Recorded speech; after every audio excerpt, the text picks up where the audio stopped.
Mga bro, panibagong game changer na naman para sa ating Philippine Marine Corps.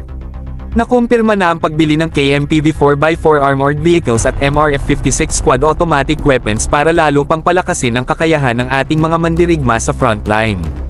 Isang hakbang na naman ito patungo sa mas modernong hukbong pandagat na handang tumugon sa anumang banta. Ang KMPV 4x4 Armored Vehicles ay hindi basta-basta.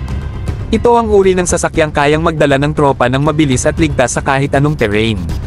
May advanced armor protection ito laban sa bala at improvised explosive devices, IEDs, na nagbibigay ng dagdag kumpiyansa sa ating mga Marines habang nasa misyon. Bukod dito, adaptable ang KMPV, pwedeng lagyan ng iba't ibang armas, mula sa machine guns hanggang missile launchers. Kasama nito ang MRF-56 Squad Automatic Weapons, isang high-performance na baril na idinisenyo para magbigay ng sustained firepower sa laban. Sa ganitong kalibre ng armas, mas magiging deadly at effective ang ating Marines sa close combat scenarios.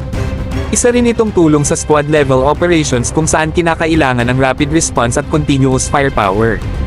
Anong ibig sabihin nito para sa Philippine Marine Corps?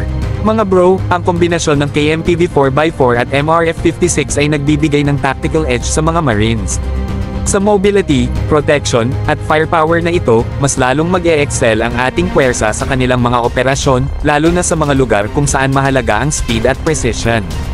Hindi lang ito usapin ng depensa mga bro, kundi pagpapakita na kaya nating sumabay sa modern warfare.